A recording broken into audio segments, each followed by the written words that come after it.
Bonjour à tous, bienvenue dans cette table ronde de l'association Futurible International, consacrée ce soir à un sujet peu abordé généralement dans cette enceinte, mais on se retrouve autour du thème donc, des toilettes publiques, et autour d'un essai sur les commodités urbaines qui a été écrit par Julien Damon. Donc, Julien Damon, merci beaucoup d'être avec nous ce soir. Je te présente rapidement avant de te laisser la parole. Donc, Julien est sociologue, économiste aussi, membre du comité de rédaction de la revue Futurible, conseiller scientifique de l'association Futurible, enseignant à Sciences Po, à HEC, à l'École nationale de sécurité sociale. Et tu travailles sur des thèmes qui sont des thèmes variés, mais notamment sur les SDF, sur la famille, sur les toilettes, dont on va parler aujourd'hui, sur la protection sociale, sur les villes. Et donc les toilettes dont on va parler aujourd'hui te permettent aussi de croiser un petit peu, je pense, toutes ces problématiques. Alors la question qui peut se poser, c'est pourquoi est-ce qu'on organise une table ronde sur les toilettes à Futurible? Alors d'abord, parce qu'il y a un chapitre 5 qui est un chapitre prospectif, qui s'interroge sur l'avenir des toilettes publiques. Donc ça, c'est déjà une raison sans doute largement suffisante pour pouvoir accueillir cette table ronde ce soir. Et puis, comme tu le dis dans ton introduction, et je vais citer un petit passage, le fait de regarder les toilettes est aussi une manière de regarder l'ensemble de la société.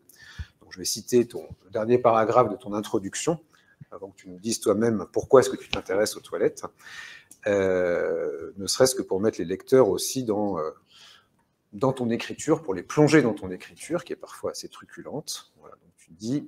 Observer les sociétés par la lunette de leurs toilettes ouvre des éclairages singuliers sur les villes, les cultures, les inégalités, les civilisations, les mœurs. Se préoccuper des toilettes publiques revient à s'inquiéter du monde. Bon, il y a un petit peu de lyrisme là-dedans, mais peut-être que tu peux nous expliquer justement pourquoi est-ce que tu as choisi ce sujet des toilettes, que tu suis, je crois, depuis assez longtemps, et ce que tu y trouves. D'abord, merci beaucoup pour l'invitation, pour le début de lecture aussi. Mon intérêt pour les toilettes n'a rien de lyrique au tout départ.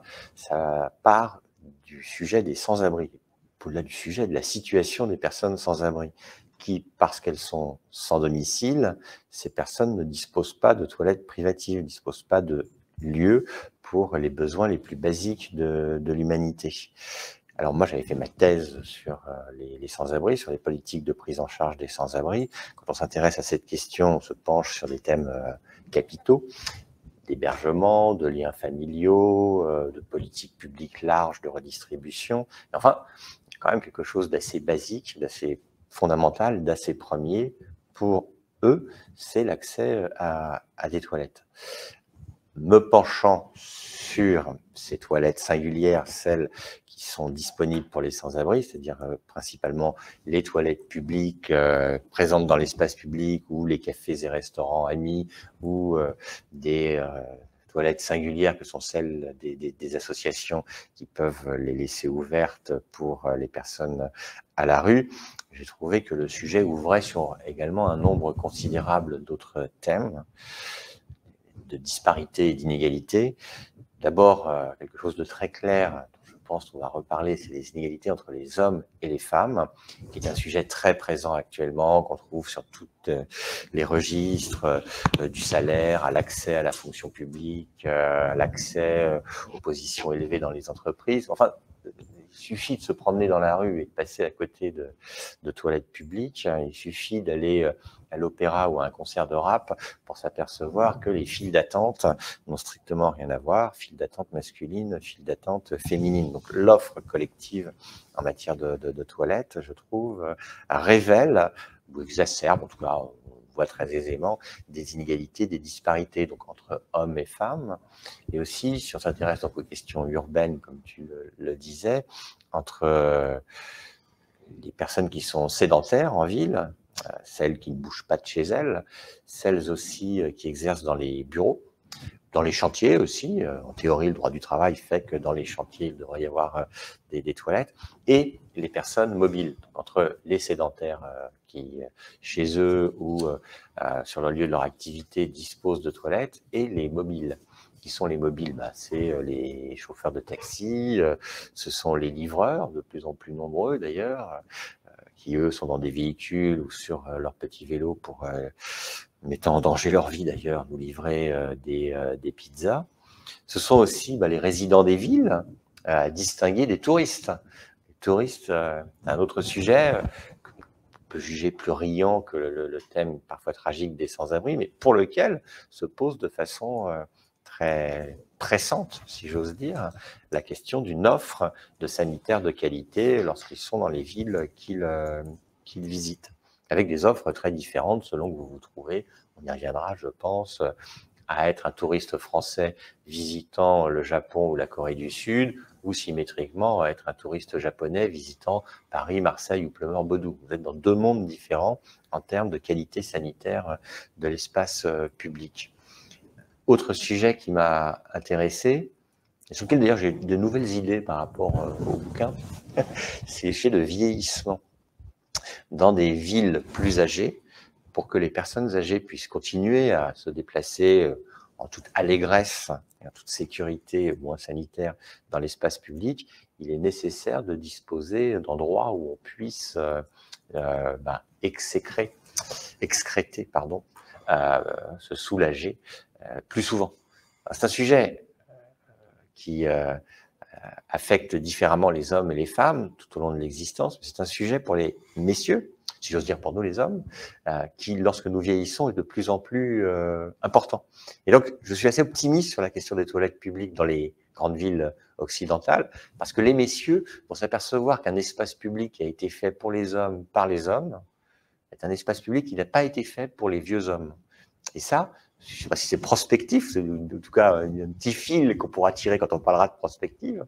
On verra que ce sujet qui peut paraître anecdotique, qui pousse à la gaudriole, et je ne suis pas le dernier pour pouvoir en rigoler, est un sujet extrêmement sérieux. Donc c'est pour ça que je me suis penché sur ces questions. Et j'avais commencé par des textes de doctrine juridique sur ces affaires pour voir ce qu'il en était des obligations qui pèsent sur les collectivités territoriales, sur les établissements qui relèvent du public. Alors, les connaisseurs savent qu'un établissement qui relève du public, ça s'appelle un ERP. En français plus clair, ça peut être une gare, ça peut être un centre commercial, qui n'ont pas du tout des obligations aussi importantes que l'on peut se l'imaginer ou que l'on pourrait le souhaiter. On pourra en discuter quant à l'offre de toilettes à proposer aux passants, aux clients. Et j'avais fait des papiers dans des revues concurrentes sur le plan intellectuel de Futurible, mais plus centrés sur l'actualité juridique, notamment dans Droit social, qui est une revue qui porte principalement historiquement sur le droit du travail et sur le droit des prestations sociales. Et j'avais fait de premiers papiers sur le droit d'accès aux toilettes, où je joliment dit les servitudes d'aisance. C'était très joli. Il y a un peu de lyrisme peut-être dans les formules, mais c'est mieux d'avoir du lyrisme dans les formules sur ce dossier que de verser dans le graveleux qui fait rire grassement. Voilà pourquoi je me suis intéressé à ce sujet, qui est captivant. Merci. Alors, j'ai oublié de le mentionner tout à l'heure pour nos participants. Vous pouvez réagir. Donc, vous n'avez pas la possibilité de prendre la parole, mais vous pouvez réagir dans le chat. Ça a déjà commencé. Et d'autre part, vous avez aussi un onglet questions sur lequel nous vous invitons à poser des questions auxquelles vous souhaiteriez que Julien puisse répondre tout à l'heure. Donc n'hésitez pas à utiliser le chat plutôt pour réagir sur ce qui est dit ou pour nous mentionner aussi d'éventuels problèmes techniques que vous pourriez avoir, et puis à utiliser plutôt l'onglet questions pour poser vos questions, parce qu'il y a une fonctionnalité fort utile qui est aussi de pouvoir voter pour les questions des autres qui vous apparaîtraient comme les plus intéressantes, et donc ça nous aide aussi à hiérarchiser un petit peu les sujets sur lesquels on pourra revenir tout à l'heure. Dans le chat, j'ai déjà repéré une remarque importante qui consiste à dire que, bon, bravo pour ce thème, ça, merci beaucoup, et qui est important en France et sur le continent africain, entre autres. Et j'ai oublié de dire que dans les disparités que révèle cette question, et les disparités intranationales françaises que j'avais à l'esprit là au début de la réponse, bien entendu, ce sujet révèle les disparités du monde.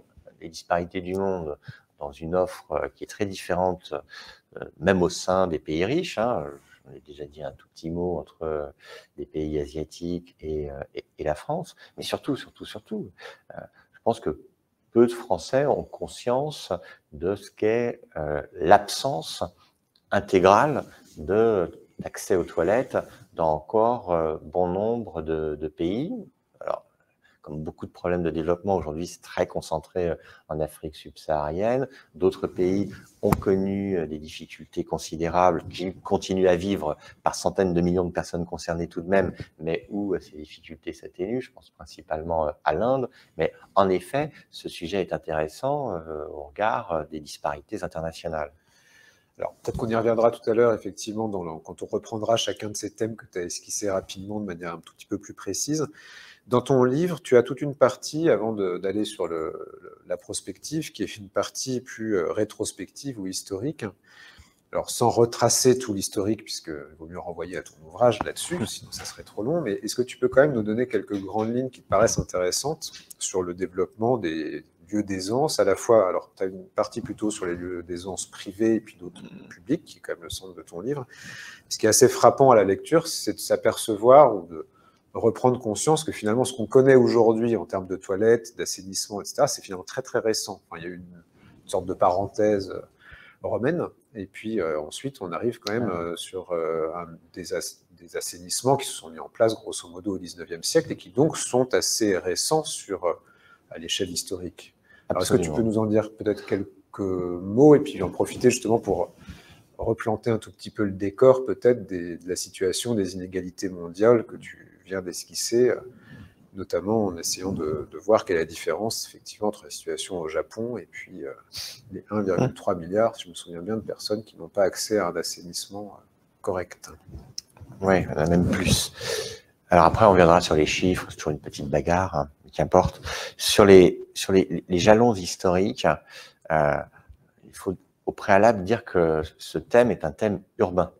Il ne se pose pas, historiquement, et encore aujourd'hui, dans les mêmes termes, en zone rurale. Je n'ai pas besoin de longuement développer pour expliquer cela, mais l'histoire des toilettes publiques, c'est un peu l'histoire de l'urbanisation, avec ses hauts et ses bas, cette histoire. Et c'est vrai que Rome, l'Empire, la ville, marque une étape fondamentale avec beaucoup d'innovations. Parmi ces innovations, tu parlais de l'assainissement, à Rome est établie et en partie creusée en souterrain la cloaca maxima. C'est très joli, hein. En plus le terme, on voit exactement à quoi il fait référence, mais c'est les premières bases d'égouts collectifs et qui d'ailleurs sont aujourd'hui utilisés comme la base de l'égout dans la ville de Rome. Donc sur l'assainissement, Rome a, ou en tout cas sur le fait que l'on pouvait faire dériver les eaux sales ailleurs, les eaux sales collectivement ailleurs, Rome a innové. Rome a innové aussi, et il n'y a pas que la ville, hein, c'est tout l'Empire, hein, la République, en tout cas tout ce qui était sous l'égide de Rome, a innové en termes urbains avec la création de latrines collectives que tout le monde connaît. C'est-à-dire que tout le monde a vu en visitant, ou tout le monde a lu dans son livre d'histoire et vu les petits croquis qui étaient faits, parce qu'il n'y a pas de photo, de ces endroits où les messieurs d'un côté, les dames de l'autre, où les messieurs à un moment de la journée et les dames à un autre moment de la journée pouvaient se soulager. Rome a innové aussi, ce qui est à la fois plus amusant, il faut un peu quand même de petits sourires sur ce dossier, a innové fiscalement.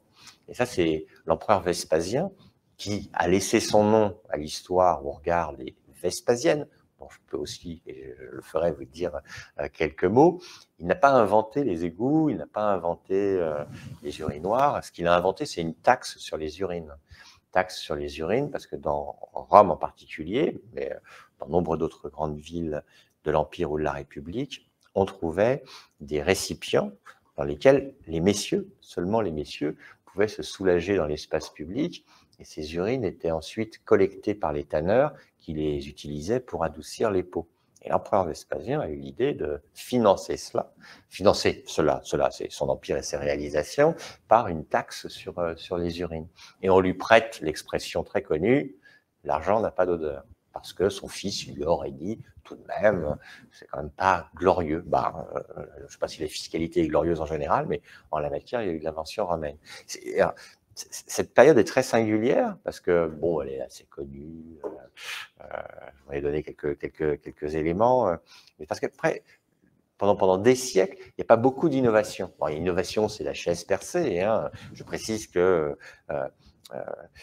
sans que ce soit une innovation radicale, pas un moment où on date son apparition, mais le système le plus commun, c'était ce qu'on baptise aujourd'hui les pots de chambre. Hein. Vous aviez des pots de chambre à Rome, et puis vous aviez les pots de chambre pendant tout le Moyen-Âge qui basculaient, enfin, dont le contenu basculait directement à la rue, sans qu'il y ait d'égout. C'est le principe donc, du tout à la rue.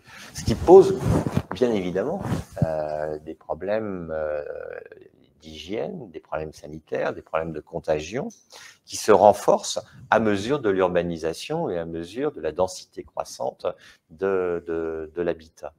Il n'y a rien de bien important avant des inventions à Londres, que sont l'invention du siphon, du système en S pour créer les water closets, donc pour créer nos cabines de toilettes qui, sous un format qui date pour ses premières apparitions du XVIIIe siècle, n'ont pas considérablement changé. Elles se sont améliorées, il y a pas mal d'électronique désormais aussi, on pourra en parler, mais sur le système, sur l'idée, ça date de Londres et du XVIIIe siècle. Ce qui date de la même période à peu près, et qui s'étend beaucoup au XIXe, en raison des crises de choléra qui tuent des dizaines de milliers de personnes, à Londres, puis ensuite à Paris, ce sont les égouts. Là, pour que toutes les eaux usées soient repoussées au loin de la ville, les ingénieurs creusent, éventrent les villes. Hein, les ingénieurs, et en France le préfet Haussmann, éventrent les grandes villes, creusent sous les villes, tirent des canalisations pour l'adduction d'eau, mais surtout, le gros dossier, c'est de faire repartir les eaux usées, dans une visée sanitaire. Alors en même temps, ces eaux usées sont à l'époque recyclées, hein, c'est utilisé assez rapidement par les agriculteurs qui, voilà, des fertilisants peu chers, peu coûteux, parce qu'il n'y a pas eu beaucoup d'idées de taxes sur les eaux usées au tout départ. Il n'y avait pas un Vespasien à l'époque de Haussmann, de Belgrand, enfin tous ces préfets et ingénieurs qui ont beaucoup investi ce sujet sur Paris. Dans l'espace public, apparaissent aussi, comme il pouvait y avoir des barils d'aisance, c'est l'expression rétrospective que l'on donne à ce qui était présent dans Rome, apparaissent donc des pissotières baptisées colonnes Rambuteau, du nom d'un préfet de Paris, qui n'était pas content que son nom soit associé quand même à un exercice humain singulier. Et dit-on, c'est lui qui aurait suggéré, lettré, on avait bâti cela des Vespasiennes. Donc, au cours du XIXe siècle, Paris innove en la matière, hein, avec des petits édicules, de petites installations singulières qui se déploient dans l'espace public et qui visent les messieurs qui ont là, dans l'espace public, un autre recours que leur pot de chambre ou leur premier WC pour les plus aisés, leur chaise percée historiquement que les plus bourgeois, les plus aristocrates, en tout cas ceux qui avaient des moyens, pouvaient utiliser et qui étaient gérés par leurs domestiques. Donc, ceci se déploie dans l'espace public, mais je souligne ce point très important, c'est que c'est un espace public pour les messieurs. Les Vespasiennes, c'est pour les messieurs. Alors, il y a des pressions pour que les dames également soient servies, et donc on crée, sous un autre nom plus joli, des chalets de nécessité, des lavatories, dont un à Paris a tout récemment d'ailleurs connu à nouveau la gloire, puisque la ville de Paris s'est félicitée d'avoir réouvert sous l'église de la Madeleine, sous la place de la Madeleine, un lavatory qui est classé d'ailleurs au monument historique, avec du mobilier Art Nouveau. Et si vous voulez le visiter et l'utiliser, il vous en coûtera 2 €. Bon, mais l'idée force, c'est qu'on équipe l'espace public. Si je continue l'histoire,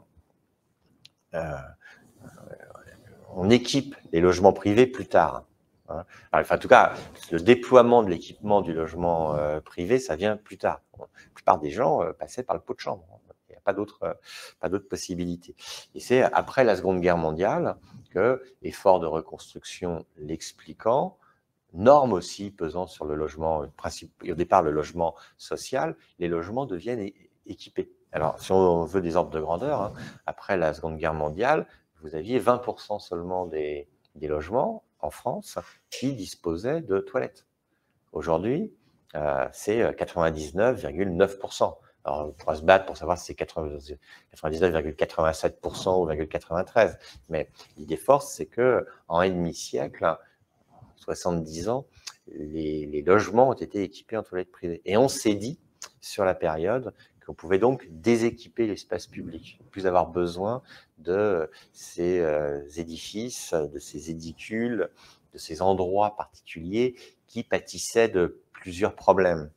D'abord, c'était jugé inesthétique. Quand je dis jugé inesthétique, c'est quand même une décision du Conseil d'État qui explique qu'en matière d'ordre public, trois grandes catégories de l'ordre public sont la tranquillité, la salubrité, la sécurité. On peut ajouter aussi l'esthétique, visant la compagnie privée, la compagnie privée des chalets de nécessité. Donc, c'est pas beau. Mais c'est pas le plus grave. C'est surtout que c'est vu comme peu moral. Et c'est vrai que s'y déroulent des activités, des commerces amoureux assez singuliers, bon, de la prostitution, mais aussi c'est des lieux de rencontre entre messieurs. La littérature s'en est en saisie. Hein. De Céline à Proust, il y a des pages assez croquignolesques même sur les activités dans les pissotières et les vespasiennes. Donc, la police des mœurs se faisait une spécialité de traiter de ce qui s'y passait. Donc, c'était mal vu et c'était jugé comme n'étant plus nécessaire. Et donc, il y a même eu des décisions prises par des conseils municipaux de dire on enlève tout ça. Sauf que nous sommes toujours mobiles, et nous sommes même de plus en plus mobiles. Les femmes ont, elles aussi, eu la possibilité d'accéder à l'espace public. Elles ont toujours eu le droit, mais ça ne se faisait pas. Après la Seconde Guerre mondiale, on a été à la fois mieux logés et de plus en plus mobiles. Et on l'est maintenant encore plus, en termes de domicile-travail, mais aussi en termes de l'ensemble de nos activités quotidiennes. Et donc, on a besoin aussi dans l'espace public de trouver ce qui a un peu disparu. Alors, il y a une révolution, si on continue les jalons, c'est la révolution Jean-Claude Decaux. Moi, j'aime beaucoup l'entreprise Decaux. Voilà.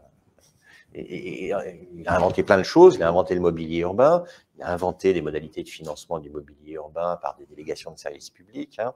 Et surtout en 1980, il innove véritablement avec la création à Paris des sanisettes, c'est-à-dire de toilettes à nettoyage automatique, qui vont se déployer à Paris, puis un peu partout en France, et puis un peu partout dans le monde, avec d'autres entreprises concurrentes, qui ont plusieurs avantages. C'est Sanisette, qui est une marque déposée, donc ces systèmes auto-nettoyants. D'abord, c'est qu'ils sont mixtes. Hommes et femmes peuvent y accéder et y pratiquer de la même manière. Ensuite, ils sont propres. Ce qui n'est pas forcément le cas de tout autre équipement qui ne se nettoie pas automatiquement. Si vous voulez vérifier, d'ailleurs, il reste une Vespasienne à Paris.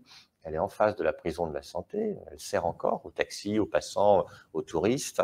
Enfin, elle sent tout aussi mauvais que celle qui existait auparavant. Donc, à partir des années 80, il y a une sorte de tentative de reconquête de l'espace public avec des toilettes particulières que sont ces sanisettes automatiques. Puis je terminerai, si on fait juste comme ça des petites dates, c'est que s'est posé et continue à se poser la question de la gratuité ou de la tarification, parce que si c'est un service collectif, tout le monde sait qu'il y a un déjeuner gratuit, ça n'existe pas, quand même, le raconter les économistes. Et ben c'est pareil, les toilettes gratuites, ça n'existe pas. Il faut à la fois les implanter et surtout en assurer la maintenance pour que ce soit au moins propre.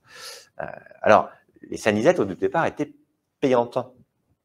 Et ça pose des problèmes. Ça pose des problèmes parce que, si je reviens à mon premier sujet qui était celui des sans-abri, des sans-le-sou plus généralement, sans qu'on puisse dire qu'il y ait une discrimination, parce que ce n'est pas une politique qui est organisée contre ces personnes. En tout cas, il y a une disparité indigne. J'ai fait ces calculs rapidement, c'est très simple. Si ça vous coûte 1 € par accès, admettons que vous ayez la nécessité d'y passer 3-4 fois par jour. Bon, chacun fait ses calculs. En tout cas, savoir si c'est plus ou moins. Mais ça fait bien 3 ou 4 € par jour. Multiplié par 30, on arrive à plus de 100 € par jour. Vous divisez ça. Pardon, oui, excusez-moi. J'ai oublié de dire que oui, on m'a arraché une dent ce matin. C'est l'explication de mon débit qui peut être particulier et d'un peu de fatigue. Donc, si j'ai fait une bêtise là, une erreur, c'est parce qu'on m'a arraché une dent. Bon. Mais plus sérieusement, oui, ça fait un budget colossal pour des gens qui n'ont pas grand-chose. Et quand je dis ça, c'est le RSA, ça date de 2008, le RNI, ça date de 1988. Auparavant, au tout départ des Sanisettes, par exemple, il y avait des gens qui n'avaient rien, donc ils ne pouvaient pas y accéder. C'est ce sujet. Et un deuxième sujet, c'est qu'en fait, si on n'a pas de pièce de monnaie ou aujourd'hui dans notre carte de paiement sur nous, bah, on est aussi coincé. Donc, je trouve que je plaide pour la gratuité. La ville de Paris, suivie par d'autres grandes villes en la matière, a, à partir du milieu des années 2000, décidé la gratuité de ces installations. Alors, il y a des toilettes de luxe, celles que j'évoquais là sous la place de la Madeleine, c'est plutôt du luxe, hein. Mais les systèmes de type Sanisette, systèmes auto-nettoyants, sont généralement gratuits, donc payés par la collectivité, relevant du service public local. Voilà, j'ai fait de Rome à aujourd'hui. On pourrait passer à l'avenir, mais je sais que généralement à Futuri, bon, on va passer plus de temps sur l'avenir. Je pourrais vous parler de ce que fait la NASA, etc., de ce qui nous attend peut-être. Alors, effectivement, on peut passer par l'avenir, mais en partant aussi sur un certain nombre de constats. Tu as mentionné un certain nombre d'inégalités au début de ton exposé, et puis tu viens d'en rementionner quelques-uns. Est-ce qu'on peut reprendre quelques-unes de ces inégalités d'accès aux toilettes, finalement, et d'essayer de voir comment est-ce qu'elles se structurent, comment est-ce qu'elles se modifient aujourd'hui, et de voir dans quelle mesure, justement, il y a aussi un certain nombre de faits porteurs d'avenir dans un certain nombre de modifications, soit techniques, soit de l'usage des toilettes. Donc, tu as parlé à plusieurs reprises donc, des inégalités hommes-femmes, tu as parlé des SDF, tu as parlé aussi des inégalités mondiales. On peut peut-être reprendre un petit peu plus précisément chacun de ces points-là pour essayer de voir comment se jouent ces inégalités et puis qu'est-ce qui se transforme. Alors, sur les inégalités hommes-femmes, tu en as parlé tout à l'heure, tu as dit qu'en gros, c'était notamment les commodités urbaines avaient été d'abord conçues pour les hommes, ensuite en toute petite quantité pour les femmes, qui avait eu un peu la révolution des années 80. Aujourd'hui, comment se manifestent encore ces inégalités hommes-femmes au regard des toilettes publiques? Et puis, comment s'invite aussi un petit peu dans le décor des nouvelles problématiques, notamment les problématiques de genre, des nouvelles relations de genre? Comment est-ce que ça se traduit dans la façon dont on conçoit aussi les toilettes? Il y a dans ton livre plusieurs passages là-dessus, hein, au-delà de hommes-femmes, il y a aussi des toilettes neutres, je pense que c'est comme ça qu'elles s'appellent. On peut appeler neutre, mixte, universel. Bon, donc en quoi est-ce que là-dessus, les changements de dénomination, d'usage, etc., sont aussi révélatrices des transformations sociales sur cette thématique du genre? Bien. Est-ce que je peux me permettre de répondre aussi en même temps à deux, trois petites remarques qui ont été faites sur le fil de discussion? Ça fait un peu d'interactivité. Tout d'abord, il y a François Bourse, très connu de nos services ici, qui pose la question des Vespasiennes à roulettes. Parce que c'est un spécialiste de tout, notre ami François, rapportant ça à Topaz de Pagnol. Alors, au-delà de Pagnol, il est vrai que entre la fin du 19e et le début du 20e, ont été déployés principalement à Paris. Je dis principalement à Paris parce que je ne sais pas si ça a été déployé ailleurs. Alors, si Pagnol en a parlé, on imagine bien que ça n'était pas qu'à Paris, mais vous aviez ça ne s'appelle pas des Vespasiennes roulantes, hein.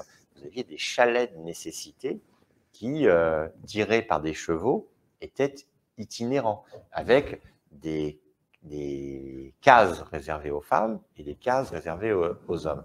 Là, ça n'a pas marché économiquement. Alors, il faudra que je relise Topaz, puisque François nous dit qu'il y a un système de captation des revenus. Mais c'est vrai qu'il y a eu cet essai d'avoir des toilettes itinérantes. C'est un peu, si vous ne pouvez pas aller jusqu'aux toilettes, les toilettes viennent jusqu'à vous. Bon.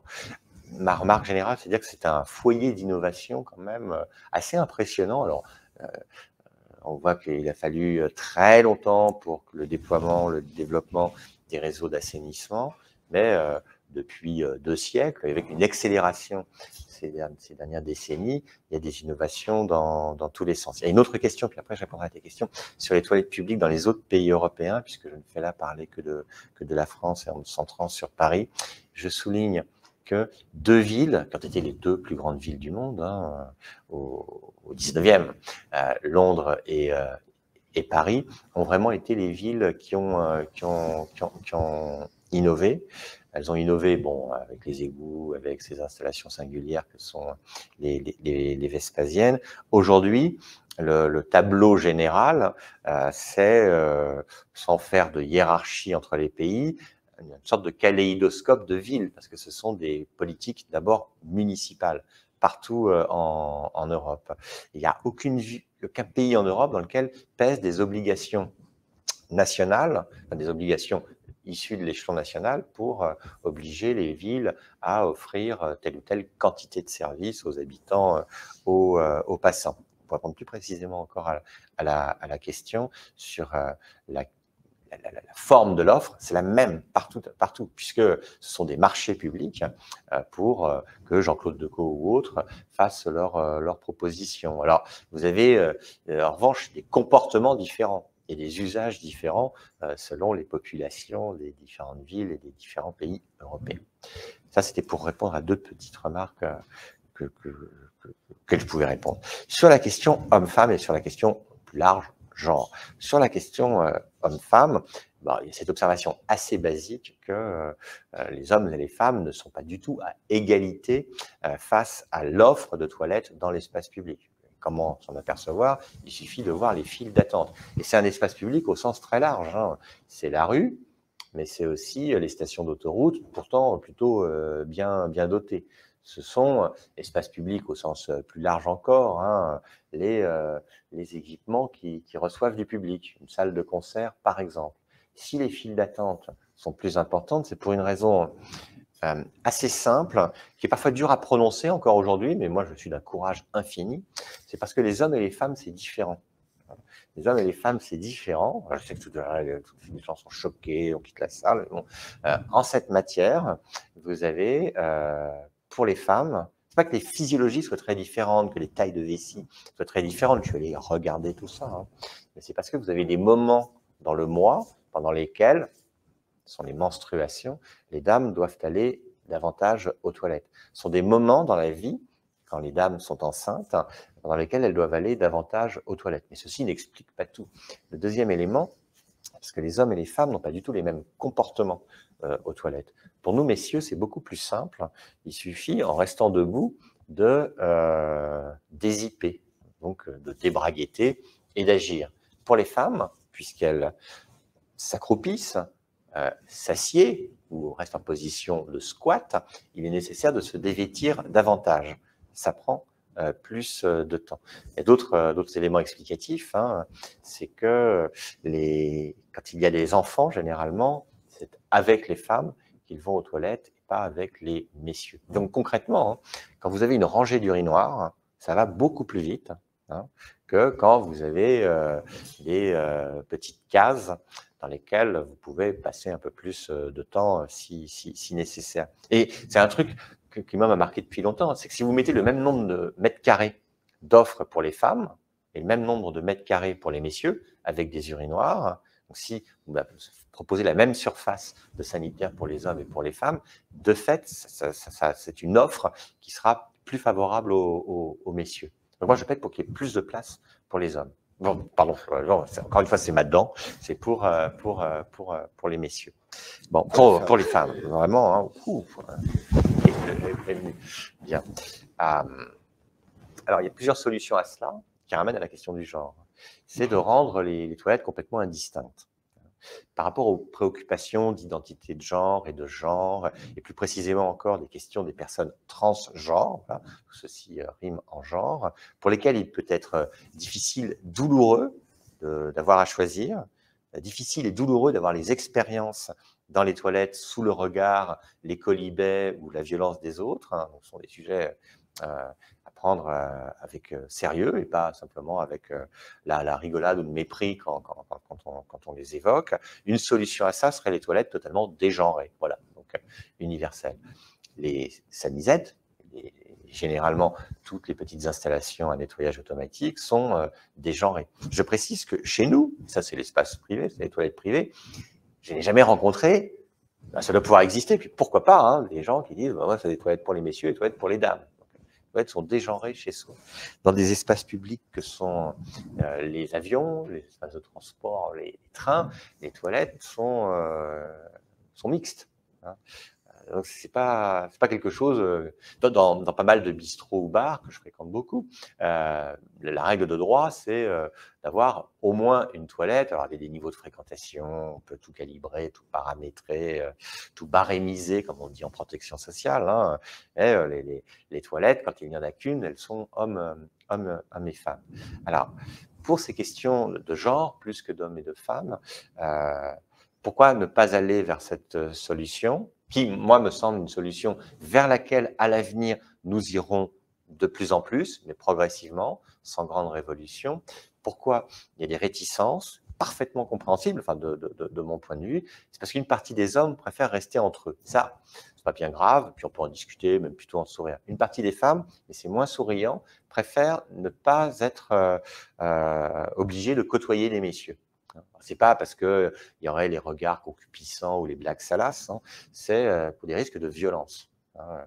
Et dans ces débats, qui sont des débats très sérieux, parfois même eux-mêmes violents, aux États-Unis, ils ont eu une guerre des toilettes, hein, qui les a presque menés jusqu'à la Cour suprême fédérale, mais qui les a menés devant des cours suprêmes de certains États, à savoir si oui ou non il fallait des toilettes spécifiques pour les personnes transgenres, si oui ou non on devait développer les toilettes dégenrées, baptisons-les ainsi. Il y a eu de la violence dans les débats. Et un des arguments les plus fondamentaux, je trouve, c'est la position des femmes, qui est de dire nous ne voulons pas nous trouver à risque à ces moments où nous sommes particulièrement vulnérables.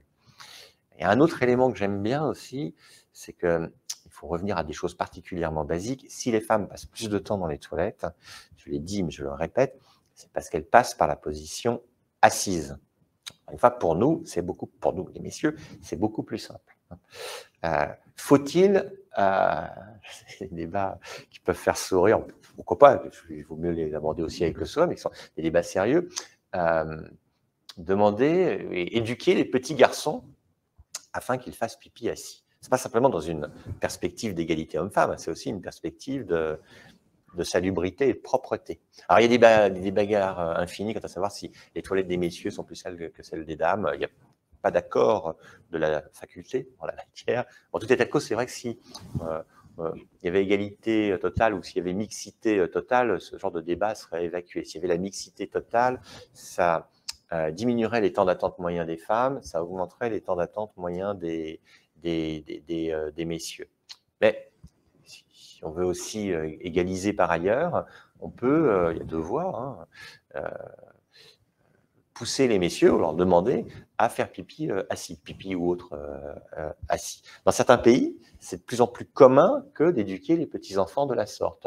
Alors, c'est connu, je crois, pour les pays nordiques, mais en Allemagne, de ce que j'ai lu, c'est de plus en plus commun. En Allemagne, vous trouvez de plus en plus d'affichettes vous signifiant qu'il serait préférable, il n'y a pas de caméra pour vérifier si vous le faites bien ainsi, hein, pour vous, messieurs, d'être assis pour exercer, pour vous soulager, plutôt que debout. Alors, symétriquement, pour les femmes, vous avez des propositions, vous avez des innovations, vous avez des produits qui sont proposés, ça s'appelle des urinettes, par exemple, ou des urinoirs avec un E, pour pouvoir uriner debout. Alors, pourquoi pas? Je n'ai pas l'impression que ça prenne très, très, très vite, mais pourquoi pas? Enfin, les débats sur l'avenir sont des débats qui portent sur à la fois ces comportements et ces installations. Ai-je bien fait le tour de la question? Mais si vous voulez regarder, c'est assez captivant ce type de sujet qui, encore une fois, peut paraître second. C'est des gens qui sont allés regarder plein de trucs, à la fois hyper sérieusement et puis toujours avec un petit sourire en coin quand même. C'est par exemple sur la distribution des messieurs dans les urinoirs. Alors, mesdames, si vous ne connaissez pas, allez voir, quand vous avez une rangée d'urinoirs, comment se placent les messieurs. Si un se place aléatoirement à la place 3, quand il y a N urinoirs, quelle équation de comportement vous pouvez imaginer pour que le deuxième messieurs se place à telle ou telle place, et ce jusqu'à ce qu'il y ait N messieurs, etc. Et les gens sont allés réfléchir sur tout ça. Sujet passionnant. Merci Julien. Alors, bon, je pense qu'effectivement, sur cette question-là, on a fait à peu près le tour. Je reviens peut-être sur la question qui tient à cœur des sans-abri, qui permet aussi de revenir sur la question du prix, de l'accès gratuit ou payant, et donc aussi des modalités de financement des toilettes dans l'espace public. Là, on revient vraiment sur l'espace public. Donc, tu disais que c'était un sujet qui était effectivement un sujet important. Dans ton livre, tu reviens aussi sur la période Covid en disant que c'était aussi un moment qui a été un révélateur extrêmement important de la difficulté pour les sans-abri, justement, d'accéder aux toilettes, parce qu'il y avait fermeture d'un grand nombre d'espaces, en tout cas pendant les premiers temps du confinement. Qu'est-ce que tu peux nous dire là-dessus et comment les choses se transforment, y compris justement dans l'ouverture ou dans la mise à disposition d'un certain nombre d'espaces ou de commodités urbaines, comme tu les appelles, pour ces sans-abri. Il y a notamment un point que tu n'as pas mentionné jusqu'à présent, qui me semblait intéressant dans ton livre, qui était de mentionner aussi le rôle justement des cafés, des restaurants, donc de ces espaces qui ne sont pas dédiés normalement à servir de toilettes publiques, mais qui en fait jouent aussi ce rôle-là, et notamment de la possibilité qu'on pourrait avoir de construire des modèles économiques qui permettraient de financer finalement ces bars ou ces restaurants pour qu'ils assurent cette fonction de toilettes publiques. Donc, je ne sais pas si tu peux faire un paquet avec ces différents éléments-là. Ah, si, voilà, bien sûr, je peux faire un paquet de tout ça. Surtout que c'est un de mes grands dadas, donc très bien. Je vais commencer par la période Covid. La période Covid a révélé ce qu'était l'importance, entre autres choses. Hein. Je veux bien accepter le fait que ce ne soit pas le sujet le plus fondamental, mais en tout cas, très visiblement, elle a montré ce qu'était l'importance des bars et restaurants en termes sanitaires. Je m'explique. Dans les différentes formules de confinement ou de couvre-feu, on oublie, il n'y a pas si longtemps, mais vous aviez eu un temps où les bars et restaurants restaient fermés, mais il nous était possible de nous déplacer dans l'espace public, et particulièrement pour aller au travail. Et pendant ces périodes, pendant les déplacements des uns et des autres, pendant que nous travaillions, soit pour aller au bureau, soit pour aller d'un bureau à l'autre, hein, je répète, pour ceux qui se déplacent, et particulièrement les professions mobiles, ils n'avaient plus les bars et restaurants où ils avaient soit leurs habitudes, parce que c'est le café du coin que l'on connaît et où on est amis, soit parce qu'on a ses habitudes par le passage précisément par les bars et restaurants. Et vous aviez des files d'attente devant les toilettes publiques qui étaient assez épatantes pendant cette période. Pas les toilettes publiques, les installations spécifiques, et donc pas naturellement devant les bars et restaurants qui étaient fermés. Et vous aviez dans les bureaux, peut-être certains d'entre vous s'en rappellent, hein, des nouvelles pratiques de civilité qui consistaient lorsque vous arriviez à poliment proposer un passage aux toilettes. Rappelez-vous de ces expériences, hein. Même les livreurs ont vécu cela très, très concrètement. Alors, le Covid a montré cela, mais moi, je plaide depuis des années pour que les bars, restaurants, cafés, PMU, comme vous les nommer, soient reconnus comme des établissements bien particuliers sur ce sujet sanitaire. Aujourd'hui, à juste titre d'ailleurs, on regarde la façon dont c'est organisé, un établissement peut vous refuser l'accès aux toilettes. Si vous posez la question, l'établissement a tout à fait le droit de vous interdire, de vous refuser l'accès aux toilettes si vous ne consommez pas. Les toilettes sont là pour les consommateurs. Et ce que je propose, c'est que les bars et restaurants soient défrayés pour une ouverture à tout le monde. Ouverture à tout le monde, c'est pas gnangnan non plus, c'est pas de dire que tout le monde pourrait venir tout le temps, etc. C'est que la règle de base soit que vous soyez accepté. Vous avez des personnages qui ne peuvent être acceptés dans ces établissements parce qu'ils vont tous saloper. Normalement, vous n'avez pas le droit d'être dans un établissement débit de boisson parce que vous êtes ivre-mort. De la même manière, je pense que tout à fait légitimement, le tenancier, le patron ou la patronne, si vous voulez, peut dire à quelqu'un non, vous n'allez pas aller dans mes toilettes, vous n'êtes pas en état de les laisser dans l'état dans lequel tout le monde souhaiterait les trouver. Bien. Ceci peut dire que ce n'est pas seulement naïf, hein, ce n'est pas naïf, mais l'idée générale, c'est quand même que tout le monde, en se tenant bien, puisse y avoir accès. Mais pour cela, il faut une compensation. Et cette compensation, je pense que c'est un coût qui pourrait peser sur les collectivités territoriales. Je ne pense pas, je n'ai pas fait les calculs, enfin on pourrait tenter de le faire, que ce soit des budgets considérables. Et si je ne le pense pas, c'est parce que vous avez des expériences en la matière dans d'autres pays. Ça commence à naître à Nantes, et ce qui est en place à Nantes, en France, est en phase également d'expérimentation à Montreuil, c'est que des cafés et restaurants soient défrayés par la collectivité locale pour que vous puissiez, qui que vous soyez, si vous tenez bien, avoir accès aux commodités. Les coûts, hein, en Allemagne, en Belgique aussi, où ils le font un peu, où ça a été tenté à Londres, c'est pour la collectivité, c'est de l'ordre de 100 € par mois. Alors, pour la collectivité qui paye pour pour un établissement. Donc, je pense que ce n'est pas des budgets considérables et que ça peut vraiment changer la donne. Alors, je vois bien les levées de boucliers, notamment de la part de ces professions, qu'on peut tout à fait en discuter et le saisir, de ne pas devenir, j'imaginerais devenir, je sais pas quoi, les derniers lieux mal vus, mal fréquentés. Mais des expériences qui sont menées ne ressortent pas de gigantesques difficultés. Donc, je trouve que ce serait une voie originale à faire valoir, qui est vraie dans les grandes zones urbaines, qui devrait être vraie aussi dans le périurbain, dans le rural, c'est une autre question, c'est plus aisé. Et ça permettrait aussi par le financement de soutenir ces lieux de convivialité. Voilà. Sur la question de la gratuité, il y avait un commentaire de Guillaume Duval qui disait il me semble que sur la question de la gratuité des toilettes publiques, il existe des grandes différences entre pays. Alors c'est vrai qu'a priori, quelqu'un qui ne connaît pas le dossier se dit bon, effectivement, quel est l'intérêt de faire payer les toilettes publiques? Ça doit rapporter quand même assez peu d'argent en fin de compte que de les faire payer 1 € à chaque passage. Enfin, c'est pas des masses colossales de revenus, mais peut-être que je me trompe. Des petits ruisseaux se font les grandes rivières. Alors évidemment, on va penser qu'à l'esprit, j'avais un truc plus graveleux. Mais non. Il y a des sous qui rentrent. Et donc, sur ces questions de modèle économique, effectivement, il y a des vraies disparités et des philosophies qui les sous-tendent. Alors, pour la question de Guillaume Duval, c'est certain qu'il y a des différences entre les pays, mais ce qui m'importe, c'est que je pense qu'il y a d'abord des différences entre les villes en la matière. New York n'a pas la même politique que Houston sur ce dossier. Et je dis ça pour deux villes pour lesquelles j'ai un peu regardé ce qui se passait. Premier élément de réponse, c'est que la tarification des toilettes a même été conçue comme une manière de repousser les indésirables. Tout à l'heure, j'évoquais les chiffres.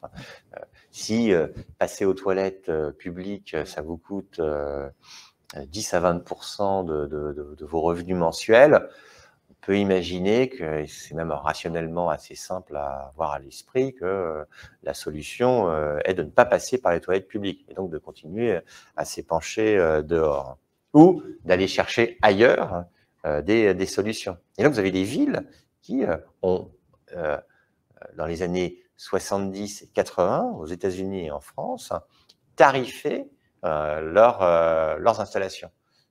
Ils les ont rendues payantes. Mais dans une visée, alors, si vous voulez utiliser des grands mots, vous pourriez dire discriminatoire, parce que juridiquement, ce n'est pas tout à fait exact, mais en tout cas, dans une visée inhospitalière, absolument. Après, sur le modèle économique, ça dépend de ce dont on parle. Si on parle de simple urinoir et de Vespasienne, ça ne coûte pas très cher, surtout si ce n'est pas maintenu, mais ça ne marche pas très bien. Une installation de type Sanisette, ça coûte très cher. Ça coûte très cher. L'ordre de grandeur, c'est que pour la collectivité locale, de toutes les façons, qu'il y ait ou non une recette, ça va lui coûter en maintenance plusieurs centaines d'euros par jour. Voilà, multiplié par 30.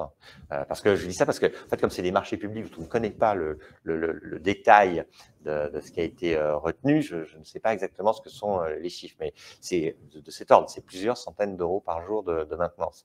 Si vous faites un paiement à l'acte de 1 €, il faut qu'il y ait plusieurs centaines de passages par jour. Vous divisez par 24 heures, ça fait, alors qu'elles ne sont pas forcément ouvertes d'ailleurs tout le temps, c'est pour dire que, par un raisonnement bien simple, de règle de 3, vous ne couvrez jamais vos frais de fonctionnement avec la tarification, sauf à l'imaginer à un niveau totalement aberrant. Et donc, plus précisément, je pense que la tarification, les méthodes de recouvrement et ensuite la comptabilité nécessaire, ça vous coûte presque plus cher que ce que ça vous rapporte. Donc, je plaide assez résolument pour la gratuité. Et pour répondre à la question de ce cher Guillaume Duval, je dirais que ce qui est important, c'est qu'il y a des villes qui ont des politiques hospitalières et d'autres qui n'en ont pas, quoi. Et l'intermédiaire des toilettes est une façon d'observer le degré d'hospitalité et d'inhospitalité. Merci Julien. Alors, il y a un point que tu n'as pas tellement abordé, même si tu l'as mentionné à plusieurs reprises, notamment au début, c'est la question des inégalités mondiales, si on quitte un tout petit peu le périmètre français et même des pays développés. Qu'est-ce que tu peux nous dire un petit peu pour qualifier alors, à la fois la situation actuelle, mais surtout les perspectives parce qu'il y a dans ton livre pas mal d'éléments sur ce qui bouge, il y a des choses qui bougent assez vite, Ah oui, en oui, fait, ouais. plutôt de manière assez positive de ce point de vue-là, donc c'est bien de Ouais, pouvoir les mentionner. ouais. Est-ce que tu peux nous en dire quelque chose, notamment sur les grands pays, les Oui. grandes régions où ça bouge et Voilà. comment? D'abord, dans le contexte français, c'est pas vu comme un sujet très sérieux, ces affaires.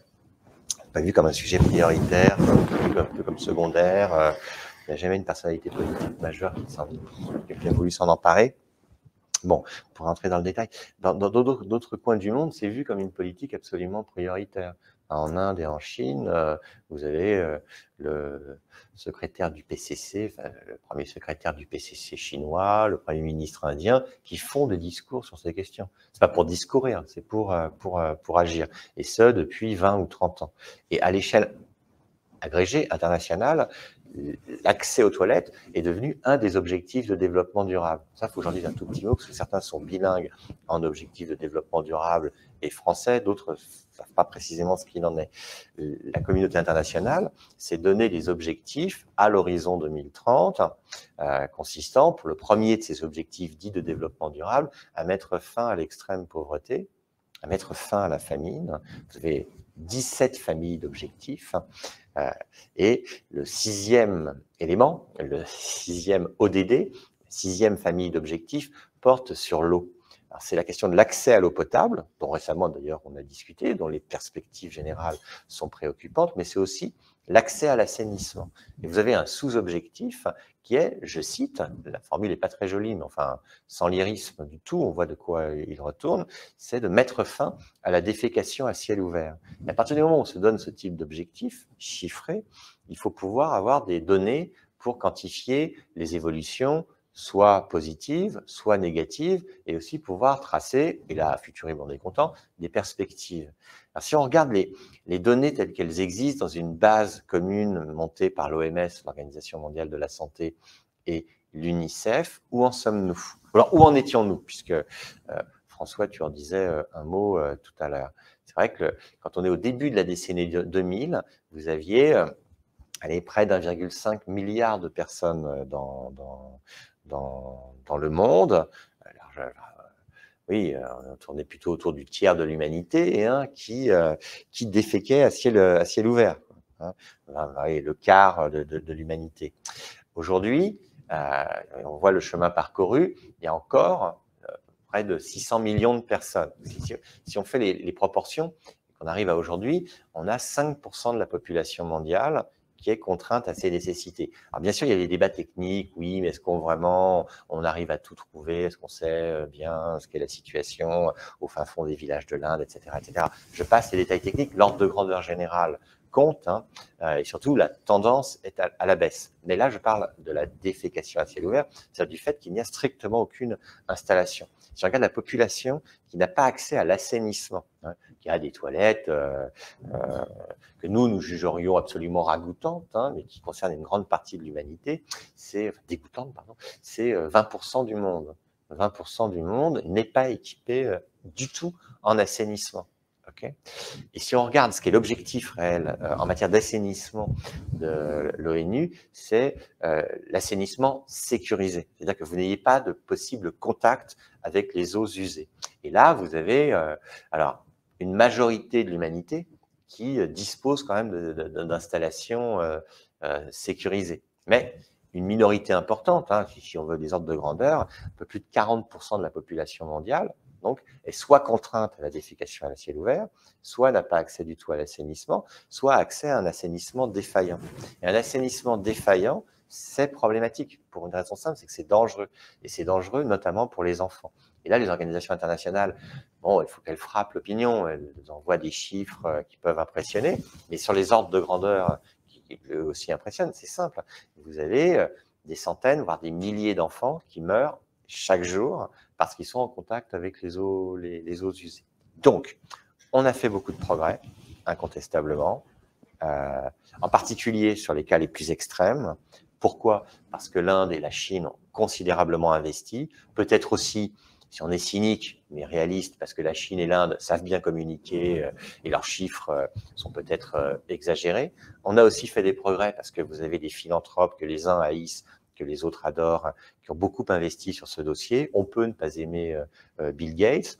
Il a donné de sa personne, et beaucoup de sa personne, mais aussi de sa fortune, et quand même pas mal de sa fortune, pour justement en Inde et ailleurs, partout dans le monde, notamment en développement, que soient expérimentées de nouvelles solutions. Parce qu'il est inenvisageable de créer des égouts à la parisienne, à Lagos, au Cap ou dans une municipalité indienne qui n'a absolument pas les ressources financières pour cela. Et ensuite, parce que c'est peut-être pas la solution du 21e siècle que de passer par ce cycle de l'eau et du gaspillage de l'eau potable. Donc on s'en rend pas compte, mais on a beaucoup fait. Je posais la question des perspectives. Justement, la Fondation Gates, enfin les experts de la Fondation Gates, ont fait des crobards à la futuribile avec des scénarios plus ou moins optimistes, plus ou moins positifs. Soit si on regarde la tendance vers dans le progrès de l'humanité vers l'accès à un assainissement de qualité. Et dans leur scénario le plus optimiste, ils arrivent, je crois, à 70% de l'humanité à l'horizon 2030, alors que l'objectif, c'est 100%. Donc, toujours pareil, est-ce que c'est un verre à moitié vide ou à moitié plein, ou au quart vide et aux trois quarts plein, etc. Mon impression là-dessus, parce que je cherche à mettre en avant, c'est qu'on progresse, qu'il reste des défis absolument considérables, de façon un peu pompeuse, et puis pour embêter tous ceux qui n'aiment pas Tocqueville, je dis qu'il y a là un effet tocquevillien, c'est quand la situation s'améliore, quand les inégalités se réduisent, eh ben, les inégalités qui perdurent sont les plus préoccupantes. Donc je ne fais pas tu vois très bien Madame la Marquise, notamment j'ai vu que dans le fil de discussion, là, vous avez, on n'a pas vos noms, mais il y a vos institutions, et j'ai vu qu'étaient présents des ONG spécialisées dans l'assainissement, le sujet de l'accès aux toilettes dans les pays en développement et particulièrement en Afrique. C'est vrai qu'un sujet clé, c'est l'Afrique subsaharienne aujourd'hui, où il n'y a pas eu les mêmes investissements qu'en Inde ou qu'en Chine. Enfin, je pense que plutôt que de déplorer, il faut considérer que plutôt que de dire et répéter que ce sera très compliqué et qu'on n'y arrivera pas, on a déjà fait pas mal de progrès. Il reste à faire. Et il serait heureux d'ailleurs qu'on fasse encore davantage d'efforts. Alors sur ces progrès, tu l'as dit un petit peu, mais en réalité, ce qu'on voit, c'est qu'il ne s'agit pas juste d'imiter la structure des toilettes et les assainissements qui ont été mis en place dans les pays du Nord, mais il s'agit d'inventer autre chose. Tu mentionnes le leapfrogging dans ton livre sur les toilettes. Voilà, comment est-ce que certains pays en développement peuvent effectivement sauter des étapes et aller vers des solutions qui sont des solutions peut-être plus adaptées, notamment aux contraintes environnementales ou tout simplement de disponibilité de ressources, et notamment de disponibilité de ressources en eau, tout simplement pour disposer de systèmes d'assainissement corrects. De ce point de vue-là, donc, qu'est-ce que tu peux nous dire sur cette problématique de la gestion des ressources, notamment en eau, et de la prise en compte des enjeux environnementaux dans la façon dont se pense l'avenir des toilettes? Peut-être un peu sur ta partie prospective, mais voilà, comment est-ce que ces nouveaux enjeux de développement durable, mais vus du côté plutôt environnemental, rentrent en ligne de compte dans la façon dont on pense les toilettes de demain? Il y a 15 ans, quand j'ai fait mon premier article sur ces questions des toilettes, enfin, qu'est-ce qui s'est passé depuis 15 ans, depuis ce premier article? C'est qu'il y a deux sujets qui étaient repérés, qui ont pris une importance notable, voire considérable. C'est d'une part les sujets de genre, qu'on a évoqués tout à l'heure, sans les évacuer, en les traitant, je trouve, assez précisément. Et ensuite, les questions écologiques. La question écologique, c'est pour les toilettes à la française ou à l'occidentale. À l'occidentale, ça fonctionne. Une préoccupation qui devrait, sans nous faire rougir de honte, mais nous montrer que nous avons des comportements vraiment préoccupants. Une chasse d'eau aujourd'hui, c'est de 5 à 10 litres d'eau potable. Vous multipliez par le nombre de fois où vous tirez la chasse d'eau. Vous multipliez ça par le nombre de jours dans l'année, le nombre de personnes qui vivent avec vous, le nombre de personnes qui vivent dans le même bâtiment, le même lotissement ou le même village, et vous regardez les piscines olympiques d'eau potable que nous n'utilisons pas d'ailleurs par la suite. Auparavant, vous aviez des usages de nos excrétions, mixions et excréments, qui étaient des usages de recyclage. J'ai rapidement dit un mot tout à l'heure, c'était vu comme un des premiers fertilisants. Là, tout ça, c'est perdu, c'est de l'eau perdue. Donc, vous avez énormément de gens qui, dans les pays riches, là, je parle des pays riches, je vous dirai un mot des pays moins riches, réfléchissent à la création de circuits courts. Hein. Alors, ça va de ce qui est connu, des toilettes sèches, du compost, etc., qui, dans des environnements, François Bourse pose la question du périurbain, donc dans des environnements moins denses, peuvent plus aisément se déployer que dans des environnements denses. Mais ce que je dis de façon diplomatique et peut-être trop imberlificoté, c'est que moi, je crois peu au déploiement, au développement de systèmes de toilettes sèches dans les bâtiments qui sont déjà construits. Dans des bâtiments nouveaux, il y a plein d'idées, plein d'expériences, même à Paris, qui sont envisagées et en cours de réalisation. Mais avant de nous passer de ce cycle singulier d'usage de l'eau pour les toilettes dans les pays riches, il va passer de l'eau sous les ponts. Voilà la formule. En revanche, dans d'autres coins du monde où ils n'ont pas ces installations, historiquement, et où ils n'ont pas les ressources, ni en eau, ni en argent, pour les déployer, les systèmes innovants de type toilette sèche ou de recyclage rapide de l'urine en eau consommable ou en eau utilisable parce que on va récupérer les nutriments qui sont à l'intérieur, sont des solutions, si je dis qui me plaisent, ça ne devrait trop rien dire, mais qui sont regardées, expérimentées, parfois déployées à travers le monde. Certainement pas à l'échelle de ce qu'il faut envisager, mais l'avenir des commodités urbaines dans les pays en développement ne passera pas par ce qui s'est déployé à Londres, à Paris, et ensuite dans les autres grandes villes occidentales. Ça ne passera pas du tout, ça ne passera pas de la même manière. Voilà. Est-ce que j'ai bien répondu là? Oh oui, ça me paraît bien. Ce que tu mets, c'est là où c'est aussi intéressant de lire ton passage là-dessus dans ton livre, c'est que sur les problématiques environnementales, on a toujours un petit peu deux écoles. Une première école qui est de dire bon, on va résoudre les problèmes par la technique, et puis d'autres, on va résoudre les problèmes par la sobriété. La vérité est sans doute avec un petit peu les deux. Oui. Et tu as, donc, tu mentionnes justement la question de la sobriété, de l'usage peut-être un peu différencié, notamment de l'eau, sachant que là-dessus, la France est quand même un peu singulière, hein, parce qu'il y a un certain nombre d'autres pays, y compris européens, qui n'utilisent pas de l'eau potable pour les toilettes. Mais tu mentionnes aussi un certain nombre d'avancées technologiques sur les toilettes. Alors ça, c'est intéressant aussi que tu puisses nous en dire un mot, peut-être. D'abord, tu as utilisé l'expression leapfrogging, et j'en ai pas dit un mot là. On peut dire, bon, c'est un saut de grenouille. Alors, pour ceux qui connaissent les affaires de développement, c'est un mot qui est devenu à la mode avec l'industrie du téléphone mobile, téléphone portable. C'est qu'il n'a pas été nécessaire dans les pays en développement de déployer les grandes infrastructures qui étaient nécessaires au téléphone filaire. Ça leur a coûté beaucoup moins cher que de mettre quelques antennes et de permettre aux gens d'avoir ces petits appareils qui changent nos vies et qui les changent tout singulièrement dans les pays en développement. Je pense que ceci est tout à fait adaptable dans ce que l'on observe au regard des réseaux d'assainissement et de l'accès à des toilettes de qualité. Alors là, on a fait le dossier écologique. Ce sur quoi tu m'interroges, c'est sur le dossier numérique, ou même le dossier plus largement sanitaire, expertise à partir des toilettes. Il y a un truc épatant que les technophiles adorent, c'est à Las Vegas, le Consumer Electronics Show, qui chaque année, en janvier, réunit tous les start-upers du monde et les investisseurs, etc. Sauf que j'y suis allé une fois et j'ai été épaté par le fait qu'il y a un hangar entier dédié aux toilettes. Enfin, bon, évidemment, moi j'étais ravi, et donc chaque année, je l'ai vérifié, c'est le cas, où vous avez des inventions, alors, qui peuvent sembler assez exubérantes à certains, moi qui toujours me semblent intéressantes, mais aussi peut-être inquiétantes, qui portent sur les dimensions sanitaires. C'est-à-dire que vous avez plein de trucs, alors les Japonais, les Coréens vendent en France aussi cela, pour que ceci soit chauffé, ambiance musicale, avec nettoyage et douche, tout ce que vous voudrez, etc. Bon, formidable, très bien. Mais moi, ce qui me semble le plus intéressant, c'est que les toilettes deviennent des mini-laboratoires d'analyse médicale. Ça a plusieurs vertus quand c'est en place.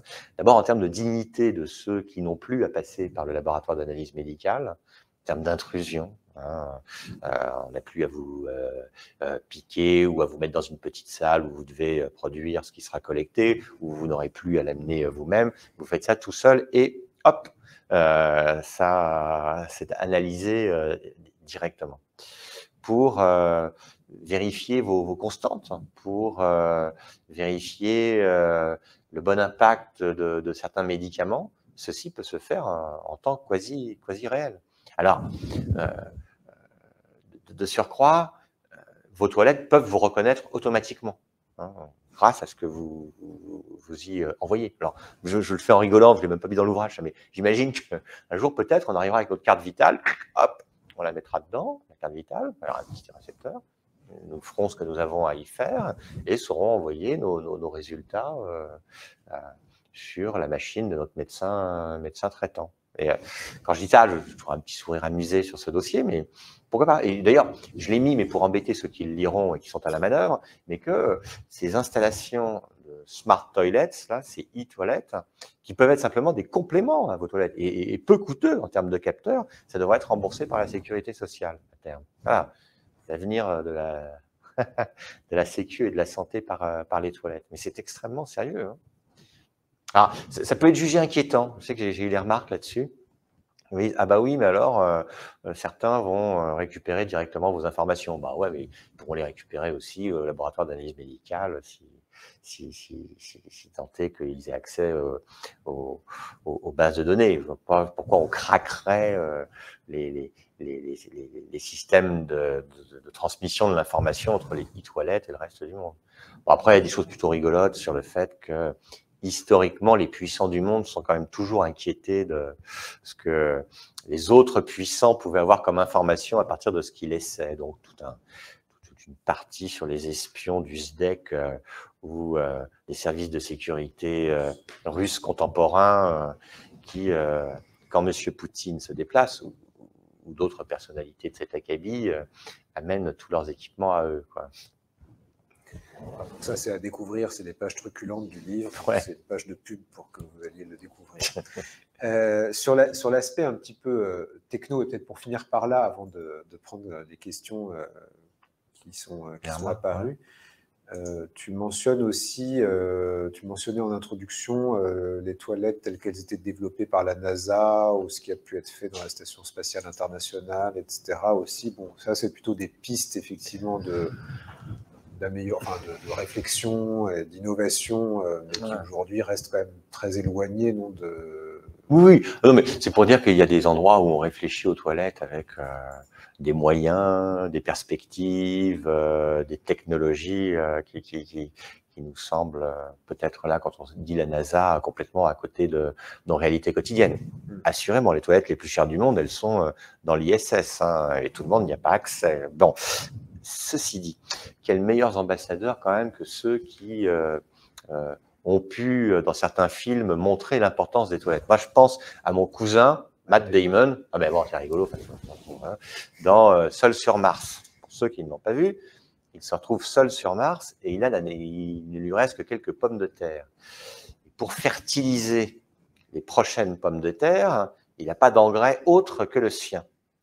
Et il y a tout un élément du film qui est sur ce thème. Ce que je veux dire par là, c'est que ce que les astronautes et leurs ingénieurs expérimentent sur le recyclage, vraiment, se posant la question de savoir comment on aura suffisamment de ressources en eau pour aller sur Mars. Ça semble complètement décalé par rapport à mes sujets de sans-abri parisiens, mais c'est quand même le sujet aussi des toilettes.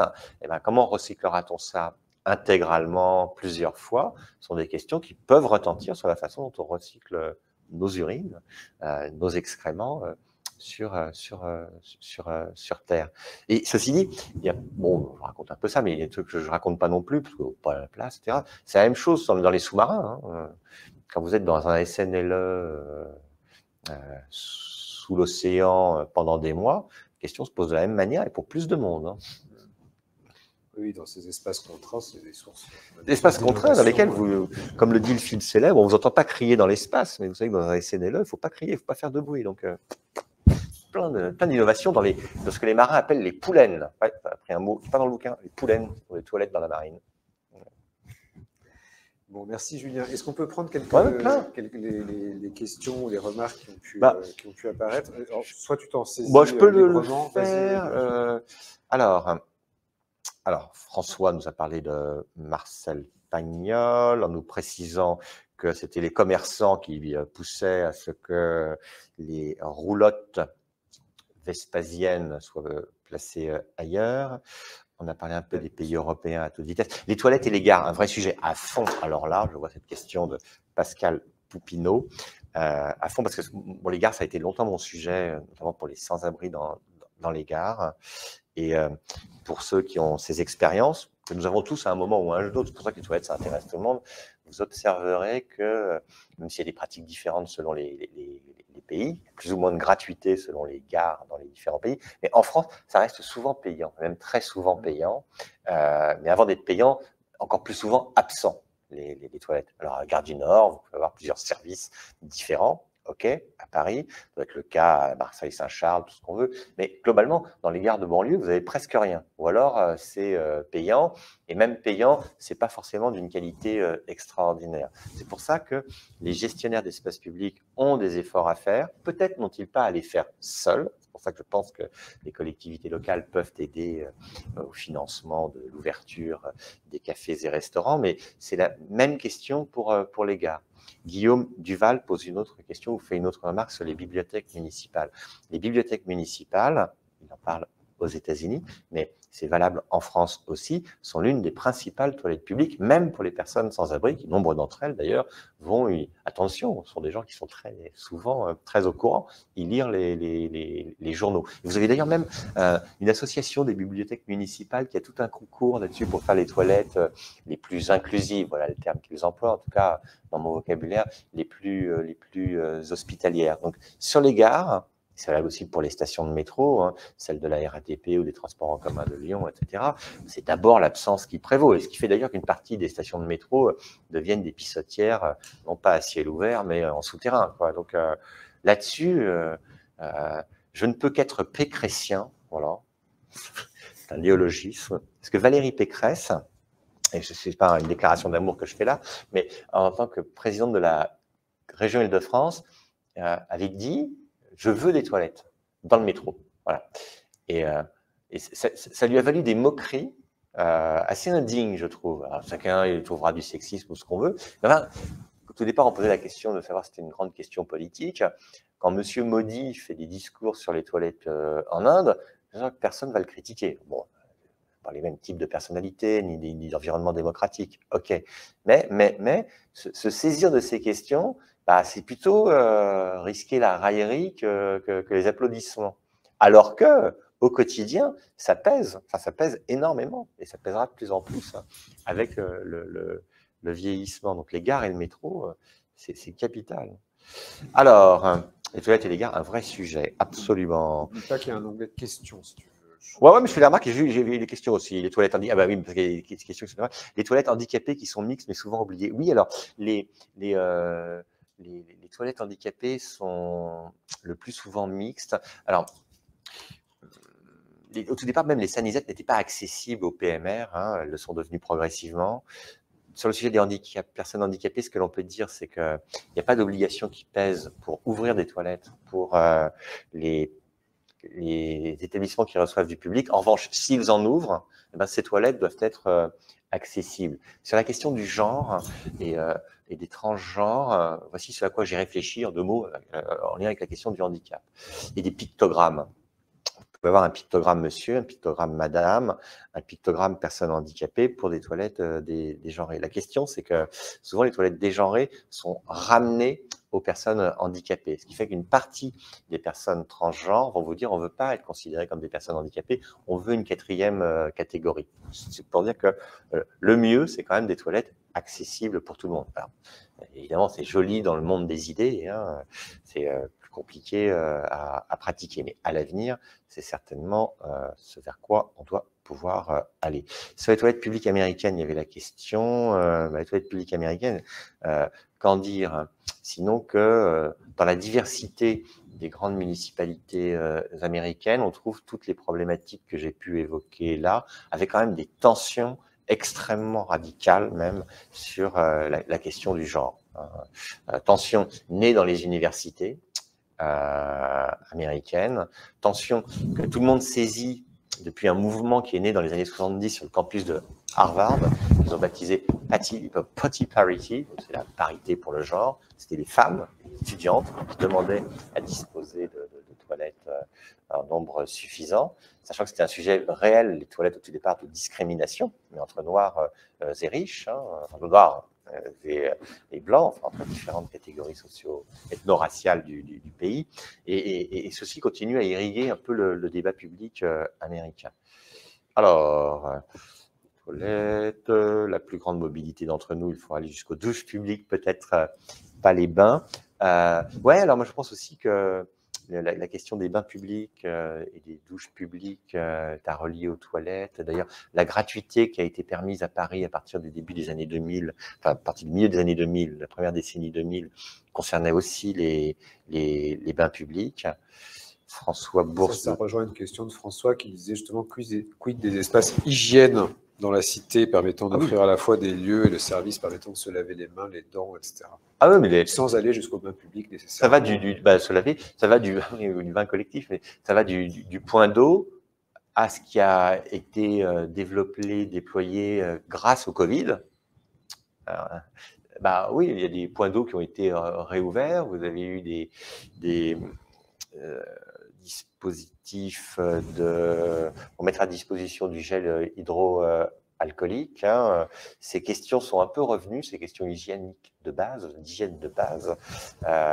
Mais dont tout le monde conçoit, je pense, la nécessité, tout ça, parce qu'il y est personnellement confronté. Après, on peut regarder de façon intellectuelle, comme je le fais un peu dans le bouquin, certes, mais c'est vrai qu'il n'y a pas beaucoup de prise politique là-dessus. Il n'y a pas beaucoup de gens qui se disent « Ah bah vraiment, c'est capital ». Alors, il y a deux experts là, des personnes âgées et du vieillissement, qui sont désormais députés PS, Jérôme Guedj, et un de ses collègues, pas députés, mais experts des questions d'EHPAD, qui font les mêmes combats que moi là-dessus. C'est-à-dire que l'avenir pour l'espace public, c'est en raison du vieillissement qu'il y ait davantage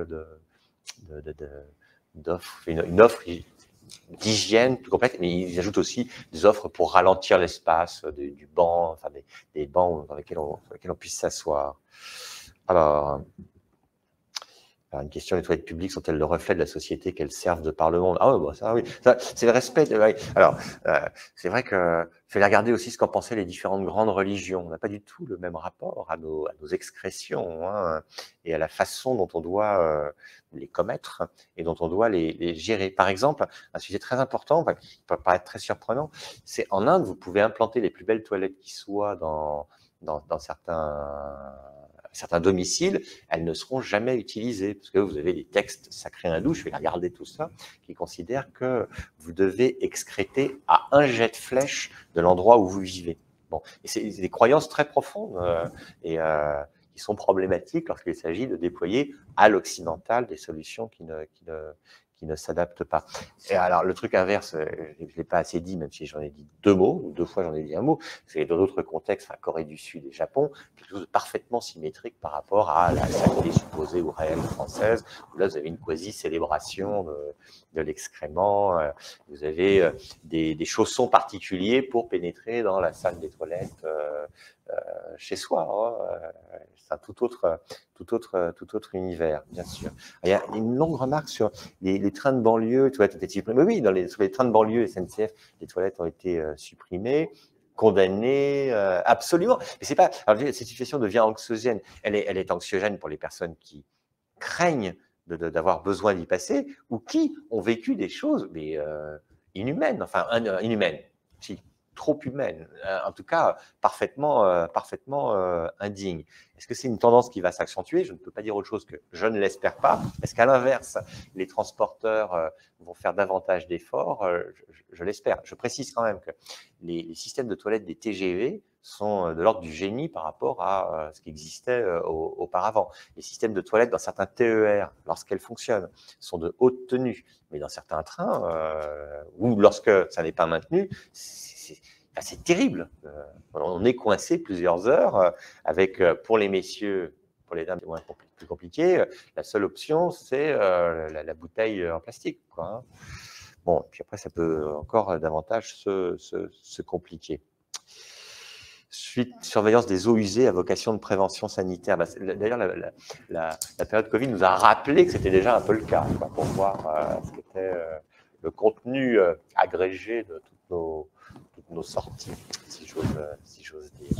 Alors certains pourraient s'inquiéter, c'est vrai, de tout cela, de dire, c'est comme le sujet de la Smart City qui a été célébré, la Smart Toilet serait un instrument de surveillance. Mais je pense que ça peut être un instrument de surveillance sanitaire extrêmement valable. Si je me place sur les questions, alors François, lui, veut des espaces hygiène dans la cité, on en a déjà parlé, oui. Les toilettes publiques dans les autres pays européens, j'en ai dit un mot. Ah, la forme juridique du défraiement. Là, je pense que c'est au sujet du paiement des bistrots et compagnie. La forme juridique, ça peut être très bien, ça peut être une délégation de service public, hein, faire des contrats publics avec des chaînes de restaurants, par exemple. Ça peut s'imaginer. Je pense que ceci peut être financé même assez directement sur des fonds qui existent, des fonds d'aménagement du territoire. Pour le soutien, il y avait une autre remarque ou question sur ce thème, les chiffres de François sur la disparition de tous ces bistrots qu'il affectionne comme moi particulièrement, et la nécessité, je pense qu'il sera d'accord avec moi, de les soutenir. Donc il y a des fonds d'aménagement du territoire, qui sont des fonds nationaux qui peuvent être déployés. Je précise aussi que les débiteurs de tabac ont des défraiements pour cette activité qui relève aussi d'une mesure du service public. Oui, parce que le tabac, c'est pas bien, mais la fiscalité sur le tabac, c'est bien. Donc, qu'il s'agisse de la Française des Jeux, voilà, qui est, vous savez, une entreprise publique à monopole, ou encore de la vente du tabac, les débitants, les civettes, comme on dit dans le vocabulaire parisien imagé, sont soutenus financièrement pour cela. Donc, je ne vois pas de complications pour qu'ils soient aussi soutenus pour l'accès à leurs toilettes. Est-ce qu'on a vu toutes les questions? Je ne sais pas. Oui, je pense qu'on a parcouru toutes les questions qui étaient mentionnées ici. Ouais. Voilà. Ben, écoute, et puis on arrive au terme de cette séquence. Et merci beaucoup, parce qu'on a parcouru effectivement beaucoup de questions, beaucoup de sujets à travers un objet a priori simple.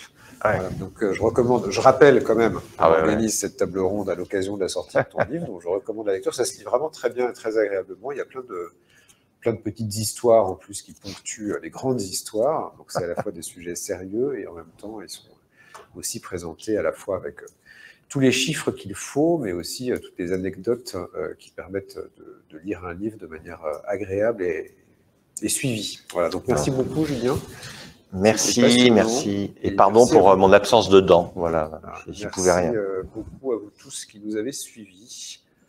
Et on vous souhaite une excellente soirée. À bientôt.